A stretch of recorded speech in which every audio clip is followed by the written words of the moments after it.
Hello बच्चों। तो 10वीं की आगामी परीक्षा बिहार बोर्ड जो हमें होने वाली है तो उसके संदर्भ में जीव विज्ञान को हम लोग बहुत जल्द से जल्द ख़त्म करने की कोशिश करते हैं, क्योंकि आगामी परीक्षा जो है वो मात्र अब 40 दिन दूर है। तो हम लोग जल्दी जल्दी बायोलॉजी को ख़त्म करते हैं, उसके बाद फिर दूसरे सब्जेक्ट के देखते हैं। और ये सीरीज में रहा है, ये सीरीज में आप इतना श्योर कर सकते हैं कि 35 से 35 नंबर जो बायोलॉजी में पूछा जाता है तो उसमें से आप 25 प्लस नंबर ला सकते हैं, क्योंकि इसमें मैं एनसीईआरटी को पूरी तरह से निचोड़ दूंगा, एनसीईआरटी का निचोड़ कर दूंगा। एक एक लाइन, एक एक जो 1 नंबर के लिए इम्पोर्टेंट है, जो 2 नंबर के लिए इम्पोर्टेंट है और जो 5 नंबर के लिए इम्पोर्टेंट है, तो सब का इसमें होगा। सभी प्रश्नों का हल मिलेगा, सभी प्रश्नों का जानकारी दिया जाएगा। तो चलिए शुरू करते हैं हम लोग। तो बायोलॉजी की जीव विज्ञान का पहला चैप्टर है जैव प्रकर्म। क्या है, इसको पहले मिटा देते हैं और जल्दी जल्दी ख़त्म करना है, सो बी रेडी। तो बायोलॉजी का पहला चैप्टर है जैव प्रकर्म। जैव जैव से हम समझेंगे जिसमें जीवन होता है, ठीक। और प्रकर्म, प्रकर्म माने प्रक्रिया या प्रोसेस। जीवन का अर्थ है सजीव, यानी वैसे जो जीव होते, जो सजीव है, उनमें से उनका जीवन का प्रक्रिया क्या है, प्रोसेस क्या है, कैसे वो अपना जीवन व्यतीत करते हैं, उसके बारे में हम लोग इस चैप्टर में पढ़ेंगे। तो इसमें आगे हम लोग बढ़ते हैं और इसमें देखते हैं कि जो पहला आपका पैराग्राफ दिया हुआ है, इसमें है कि सजीव और निर्जीव को कैसे अंतर स्पष्ट करें। तो अंतर स्पष्ट करने के लिए इसमें मुख्य चीज़ से 4-5 पॉइंट दिया हुआ है कि आप कुत्ते को दौड़ते देखते हैं, गाय को जुगाली करते देखते हैं, या गली को इंसान में जोर से चीखते हुए देखते हैं। तो क्या आप उसको सजीव कहेंगे या निर्जीव कहेंगे? तो ऑब्वियसली आप उसको सजीव कहेंगे। या तो फिर आपसे अगला सवाल दिया जाता है कि वही तीनों जो क्या है वो सो रहा है। अगर तीनों मान लीजिए कुत्ता, गाय और इंसान सो रहा है, तो फिर भी क्या वो सजीव है? तो इसमें भी कहेंगे हाँ सजीव है। तो उसमें कैसे सजीव है वो भाई? तो वो सांस ले रहा है, यानी जो सजीव के लिए इम्पोर्टेंट चीज़ क्या है, वो सांस ले रहा है, ठीक ना। लेकिन अब बात आती है कि पेड़ पौधे तो सांस नहीं ले रहे हैं, तो क्या वो सजीव है? तो हाँ, वो भी सजीव है, क्योंकि वे समय के साथ वृद्धि कर रहे हैं, ठीक ना। इसी तरह इसमें से कुछ और चीज़ दिखाया गया है। तो वृद्धि एक तरह से सिर्फ सांस लेना, वृद्धि करना, और इसमें एक 2 पॉइंट और है कि गति करना। और जो सजीव के लिए सबसे इम्पोर्टेंट जो बात होती है वो है चेतना, उसकी चेतना होनी चाहिए। आप आगे क्लास में पढ़ेंगे तो सजीव के लिए क्या है, उसकी चेतना। तो जिसमें चेतना है वो क्या है, सजीव है। तो ज़्यादा इसमें टाइम नहीं लेते हुए अब यही आगे अगले पैराग्राफ में देखते हैं हम लोग। अति सूक्ष्म स्केल पे माने जो गतियाँ होती हैं उन्हें आणविक गति कहते हैं। एटॉमिक जो आपके एक सेल के अंदर हो रही है, यानी आप 9वीं कक्षा में पढ़े होंगे कि सेल जो क्या है फंडामेंटल यूनिट है, और सेल में वो सारी चीज़ें होती हैं जो एक आम इंसान अपने जीवन में करता है। पाचन, चेती, श्वसन, जो सारी चीज़ें हैं वो इंसान इसमें वो सेल में भी होता है, और उन्हीं सब गतियों क्या कहते हैं, आणविक गति कहते हैं। तो इसी तरह इसमें वो आगे हम पढ़ेंगे। तो अब मेन चीज़ आते हैं हम लोग, इसमें क्या है कि जैव प्रकर्म है क्या। आपसे पूछता है कि 5.1 आपका जो टॉपिक है वो है कि जैव प्रकर्म है क्या। तो जीवों के अनुरक्षण, कार्य निरंतर, अनुरक्षण मतलब मेंटेनेंस, यानी कोई भी चीज़ आप वस्तु भी लेते हैं तो उसको मेंटेनेंस करना पड़ता है।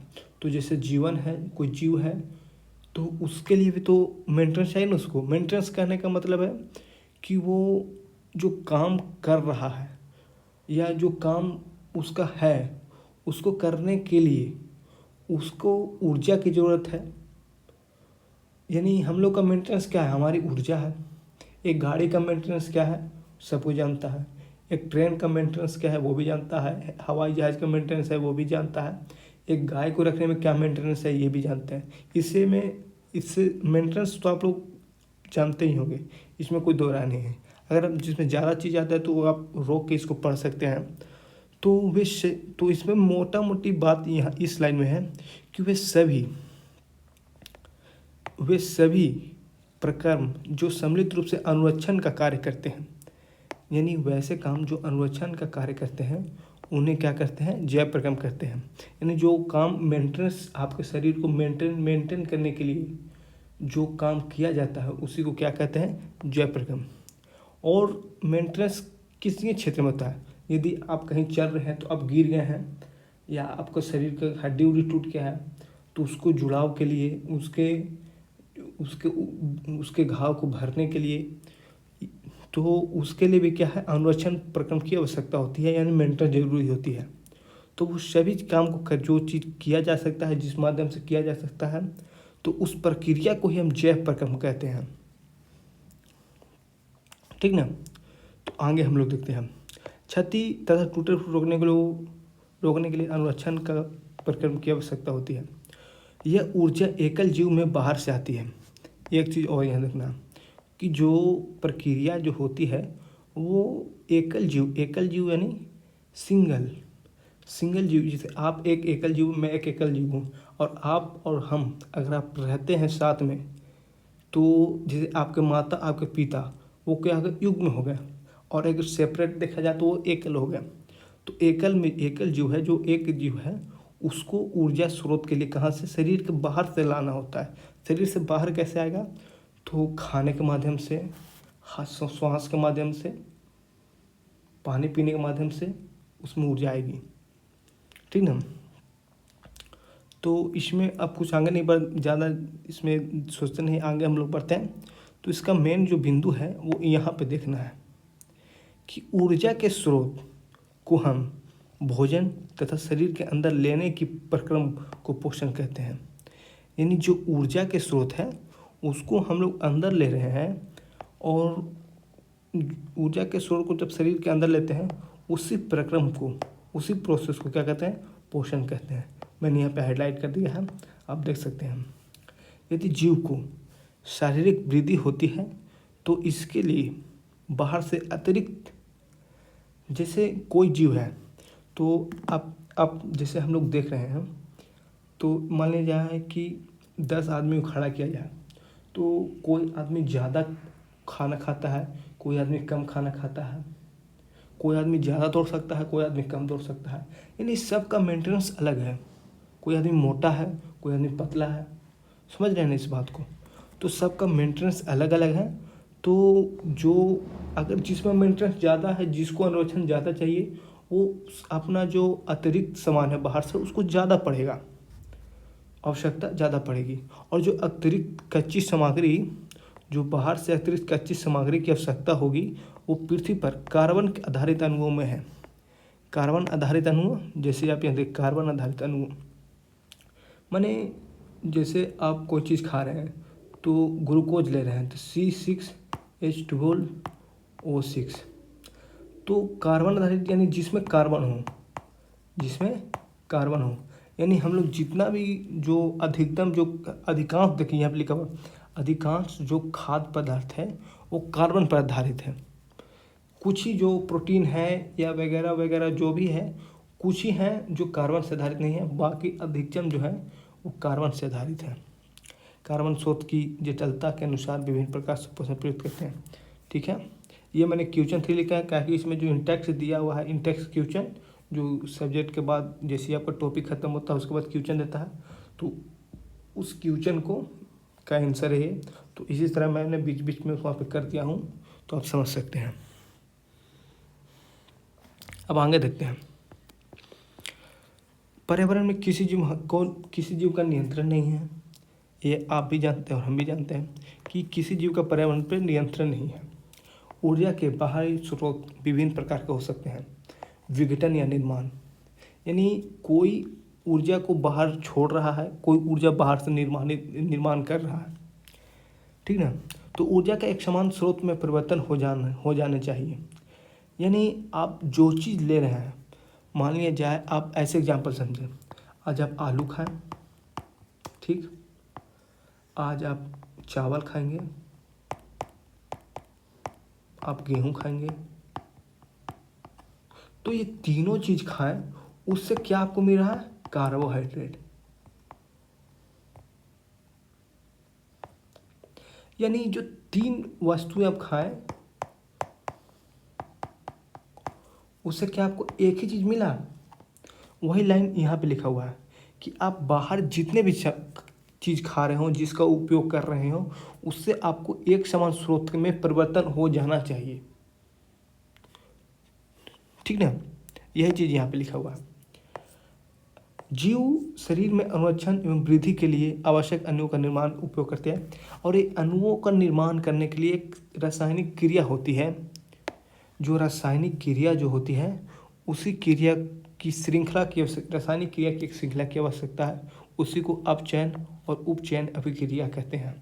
अपचयन इन ऑक्सीडेशन में क्या होगा कि ऑक्सीजन का जुड़ना और हाइड्रोजन का घटना, ठीक ना। और रिडक्शन में क्या होगा कि ऑक्सीजन का घटना और हाइड्रोजन का जुड़ना।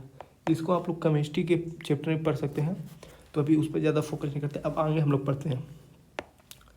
बहुत से शरीर से बाहरी स्रोत से ऑक्सीजन प्रयुक्त होते हैं। बहुत से जीव शरीर के बाहरी स्रोत से ऑक्सीजन प्रयुक्त होते हैं। शरीर के बाहर से ऑक्सीजन को ग्रहण करना तथा एक कोशिकीय आवश्यकता के अनुसार खाद्य स्रोत में विघटन में इसका उपयोग करना श्वसन है। यानी कहने का मतलब ये है कि आप बाहर से ऑक्सीजन लिए और उसको अपने खाने में, उसको खाना बनाने में उसका किस तरह उपयोग करते हैं, उसी प्रक्रिया को क्या कहते हैं? हम श्वसन कहते हैं। सिर्फ सांस लेना श्वसन नहीं होता है। आप जो सांस ऑक्सीजन लिए, उससे आप खाना बना रहे हैं, उसके मदद से खाना बना रहे हैं, उसको हम आगे सब चैप्टर में अच्छे से पढ़ेंगे। आप एक मोटा मोटी इसका खाका एक समरी तैयार कर लीजिए, ठीक ना।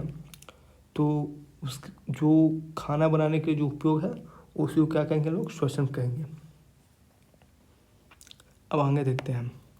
एक कोशिकीय में पूरी सतह पर पर्यावरण के संपर्क में होती रहती है। यानी जो एक कोशिकीय जीव है, यानी अमीबा। अमीबा क्या है? पूरी तरह से पर्यावरण पर निर्मित है। यानी जो भी उसको करना है वो पर्यावरण के साथ डायरेक्ट कर सकती है, लेकिन आप नहीं कर सकते हैं। अगर आपको ऑक्सीजन चाहिए तो आपके द्वारा जो फेफड़ा है, तो वो फेफड़ा ऑक्सीजन नाक के द्वारा लेगी, छोड़ेगी, उसको बनाएगी, उसको प्योर करेगी। तो ये प्रक्रिया है। लेकिन यही आप एक अमीबा को अगर सांस चाहिए तो वो डायरेक्ट गैस का अदल बदल कर सकती है, आदान प्रदान कर सकती है। उसी चीज़ को यहाँ पे लिखा हुआ है कि गैसों का आदान प्रदान करने के लिए वर्ज्य पदार्थ माने वेस्ट मटेरियल के निष्कासन के लिए किसी विशेष अंग की आवश्यकता नहीं होती है। यानी जिनका जो एक कोशिकीय जीव होते हैं, उनमें कुछ वैसे अंग की जरूरत नहीं होती है। एक्स्ट्रा जो सारा जो काम करेगा वो एक ही अंग करेगा।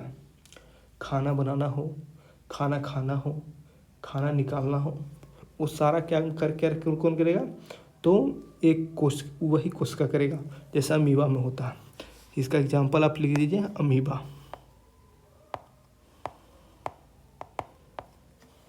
अब आगे जाते हैं हम लोग। ये दूसरे प्रश्न का आंसर है और इसको देखना जरूरी है।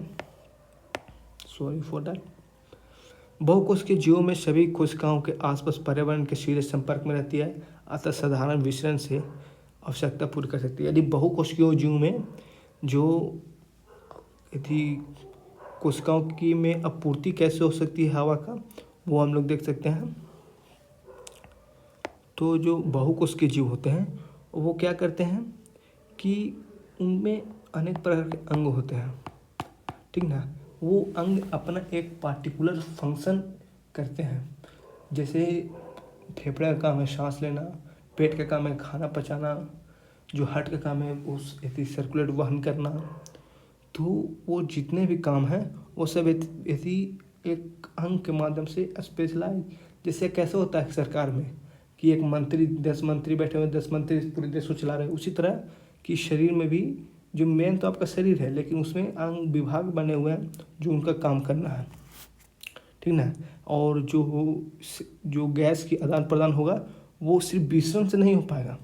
जैसे कहने का विसरण क्या होता है, डिफ्यूजन होता है। डिफ्यूजन विसरण मैंने फैलाव।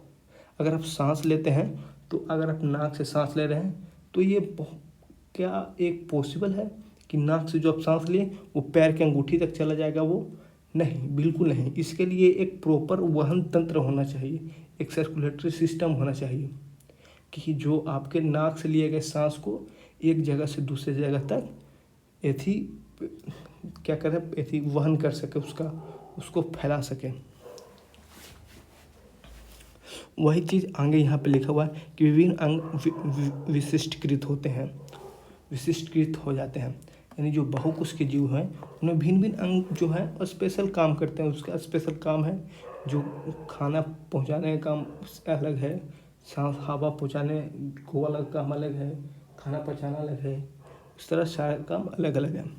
हम इन विशिष्टकृत ऊतकों से ये सब आप पढ़ सकते हैं अगर ज़्यादा आपको डिटेल जाना है तो, क्योंकि मुझे तो जल्दी कवर करना है भैया। तो आगे हम लोग देखते हैं कि शरीर के सभी भागों की आवश्यकता होती है। मैंने जो शरीर में सभी भागों में सभी प्रकार के जो ऑक्सीजन है उसकी आवश्यकता है, तो उसको फैलाने के लिए तो सभी तरह से एक विशिष्ट अंग का उपयोग किया जा सकता है। तो अब आगे देखते हैं, भोजन एवं ऑक्सीजन को एक दूसरे स्थान पर ले जाने के लिए वहन तंत्र की आवश्यकता होती है। यानी भोजन और ऑक्सीजन, खाना और हवा को शरीर के एक दूसरे अंग तक ले जाने के लिए एक वहन तंत्र की आवश्यकता है, ठीक ना। और सभी रासायनिक अभिक्रिया कार्बन के स्रोत हैं, ठीक। का ऑक्सीजन का उपयोग ऊर्जा प्राप्ति के लिए होता है, जिससे उपोत्पाद भी बनते हैं। उपोत्पाद यानी जैसे आप कोई खाना बनाएं, ठीक ना, तो जैसे आप सब्जी बनाएं लौकी का, मान लीजिए लौकी का सब्जी बनाएं, तो आप लौकी का सब्जी तो पूरी उसका नहीं बना, उसका छिलका छोड़ देंगे, तो जो छिलका है, ठीक ना, वो क्या होगा, उसका उपोत्पाद। यानी उत्पादन के बाद जो बच गया, उत्पादन क्या है यहाँ पे आपका सब्जी, यानी सब्जी बनाने के बाद जो बच गया वो क्या है, आपका छिलका है, तो छिलका क्या होगा, उपोत्पाद हो जाएगा, ठीक है। तो जो ये उपयोगी नहीं हानिकारक होता है, जैसे आप छिलका खा रहे हैं तो वो आपके लिए कोई फायदा नहीं है, एक तरह से हानिकारक होगा, आपको पेट दर्द करेगा, पेट में गड़ेगा, तो उससे चीज़ को अवशिष्ट होते हैं, वैसे पदार्थ क्या होते हैं, अवशिष्ट होते हैं, अवशिष्ट जो बेकार होते हैं, तो उसको हम लोग बाहर शरीर से बाहर निकालना कि अति आवश्यक है। इस प्रकार को क्या करते हैं, उत्सर्जन कहते हैं, समझे। तो इस तरह हम लोग देखते हैं कि हम लोग पहले पोषण देखें, फिर श्वसन देखें, फिर वहन देखें, अब उत्सर्जन देखें। तो ये 4 जो टॉपिक है इसी के बारे में आपको इस चैप्टर में पढ़ना है। यही जो मूलभूत क्या है आपके जैव प्रक्रम के घटक हैं। वो जैसे थोड़ा हिंदी बोलने में मुझे प्रॉब्लम होती है, क्योंकि मैं हिंदी लैंग्वेज मेरा नहीं था, लेकिन आप लोग के लिए मैं हिंदी में बना रहा हूँ, इसके वजह से मुझे थोड़ा परेशानी होती है एक शब्द ढूंढने में। तो ये आपका प्रश्न है जिसका आंसर मैंने ऊपर लिख दिया हूँ, जिसका आंसर ऊपर नहीं लिखा हुआ है।